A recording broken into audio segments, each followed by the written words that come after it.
I love most about time is that there are always new opportunities to grow from our mistakes and to change whatever's not working. But the part I hate about it is that once it's gone, that's not coming back. Like Jenny said.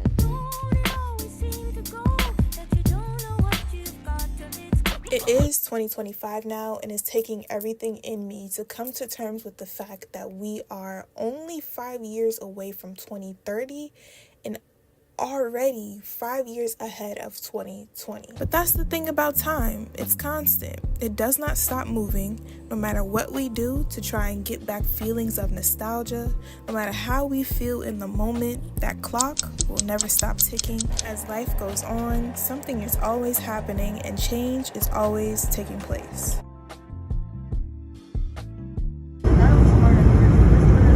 Lately, I've been noticing just how much the world has been changing. In some parts for the better, and in other parts for the worse. That is, socially, economically, politically, and the biggest one of all, spiritually. When it comes to change, there are different types we experience. The first type of change is the one you expect, and the other type is the one that throws you for a loop so hard all you can do is pray you make it out alive with a sane mind. These two types of change is something that we all experience collectively. The biggest and most memorable example of an unexpected change that I got to experience was that big grand awakening that happened in March of 2020. Yes, the pandemic that affected millions of lives across the globe. This is exactly when we were introduced to a new atmosphere, a new way of living, and a new way of thinking about things that we either took for granted or we just never paid attention to. This pandemic changed the way that we live because it allowed people to take things like their mental health more seriously, sharpening their skills, creating a proper work-life balance so that they can enjoy life more, opening themselves to new ideas through creating businesses, spiritually working on themselves, and living their purpose through their gifts, which are all things that would have probably never taken place if the world wasn't forced to slow down, listen to the silence, and take a look in the mirror. I mean, I didn't know it at the time, but I truly believe that if it never happened, I would have been so lost as a person, because during that time I learned so much about the world and about myself, which is something that might have taken me longer to do had the distractions not been temporarily cut off to show me what it is that really mattered. Personally, I am grateful for that moment, but of course there are other parts of it that I do regret, because there were ideas and plans that I had prepared for, but I had no choice but to let go of. No choice but to surrender and adapt. Honestly, now that I'm looking back on it, all of the plans that I had set out for that specific year, it fit me for that time, but looking back on it now, it's does not even align with who I am. It's crazy how life works. Everything literally happens for a reason. Now I can see, but at the time it felt like the end of the world. Not gonna hold you. I mean, that felt like a painful year for me because that was one of the biggest years because of the fact that it was my year to graduate high school and take my first little baby steps into adulthood. But it turns out that me and hundreds of thousands of other people who were my age and graduating in the same year as me, we all had to learn early a very valuable lesson about life. And that is that change is inevitable, and sometimes things don't always go the way that we plan for them to. And it's never really about what happens, it's always about how we react to what happens. That's all that matters. It's not really about, oh, this situation happened to me. It's what can I gain from this situation happening in general? What can I learn from it? How can I grow from it? And that's exactly why I felt like I needed to bring up what happened in 2020, is because 2020 was really such a pivotal time because of the fact that we were in the house, and the lasting effects of 2020 and the lasting effects of the pandemic in general has affected our perspective of time. There's always going to be two sides to every coin, the good and the bad. Of course, the pandemic didn't breed all positivity. There were some negatives as well. Being trapped in the house all day and away from personal interaction has caused an addiction to social media, which undoubtedly has shortened our attention span and caused a cognitive decline. It also created more introverts and contributed to a lot of feelings of loneliness. We don't breathe the same, eat the same, we don't think the same, we don't live the same. Everything just changed. But that's exactly what's supposed to happen. Things are supposed to change. The only constant in life is change. Whether beneficial or harmful, enjoyable or depressing, change is inevitable and something everyone experiences. It's how you face it that determines its impact on you, how you use it to enrich your life or overcome it to move forward to a better life. The better you can adapt to life circumstances by embracing change, the more successful you would be personally and professionally. Now that's a word.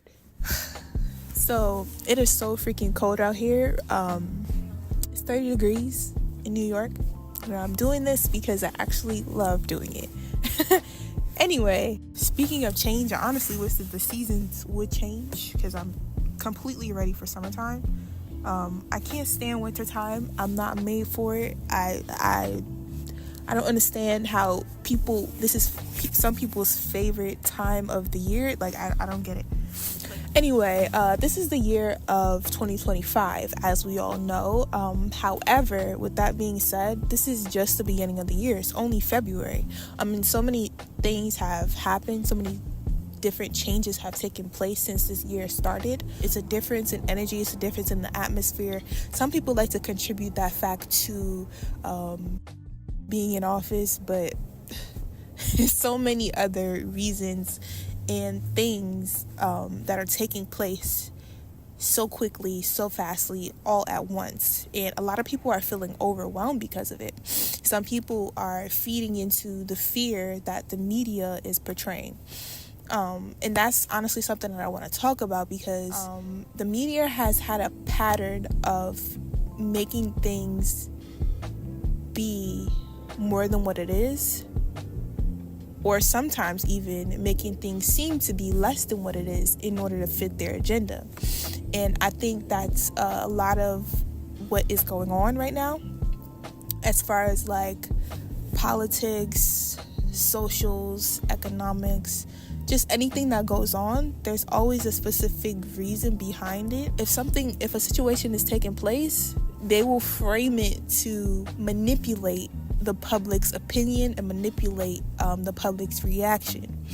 And they do this all the time. It's something people call like energy harvesting, when someone uses your energy to try and get a certain outcome to fit their goal. Like, laws are being passed specifically meant to create division and specifically meant to create fear. Spiritually, not just physically, spiritually, there's a lot of changes happening and people's vibrations are starting to rise. In order to disalign us and keep us unfocused, they have to create chaos.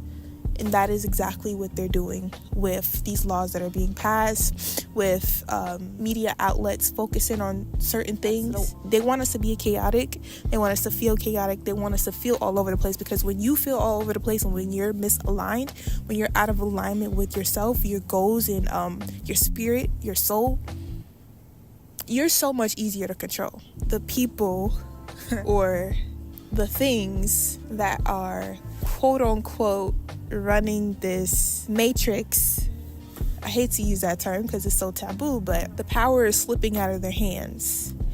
And we're going to see a lot of that unfold. I want you guys to mark my words, for the next year, we're going to see a lot of that unfold. It's a 9-year. Things have to unravel. I want you guys to remember this. Remember this very moment in this video. The revolution about to be televised. You picked the right time, but the wrong guy. Spin the block when it happens. Things have to be breaking apart to be brought back together. So that's why we need to shift the way that we react to change. We need to shift our relationship with change, because our relationship with change is extremely toxic. When it comes to change, so many people operate off of fear. Changing the way that we react to life's changes will give us a sense of freedom, because then we'll know that no matter what it is that takes place, no matter how life happens for us, we will always be alright. Some of us choose to view change as something to be afraid of because we fear the unknown. And a lot of us fear the unknown because we have this innate need to control everything, to be in the driving seat of every situation. But in this life, we can't control everything. It would defeat the whole purpose of living. There would be no surprises and no real growth, because then, if we could see everything coming from a mile away, we choose to remain comfortable and stagnant instead of being forced by change to move, take a chance, and grow. I can admit that not knowing what may happen from one moment to the next can be scary. I imagine it is like walking through a dark alley blindfolded with the possibility of so many things coming at you, while you have no idea which direction it may come from. But truthfully, we can only control the controllables and leave the rest up to exactly what it will be, by staying prepared for life, but also choosing to live freely at the same time. With change comes great opportunity to grow, be wiser, and to evolve. Change is and always will be inevitable. And the best way to get through it is by remembering that. Don't know what you've got till it's gone.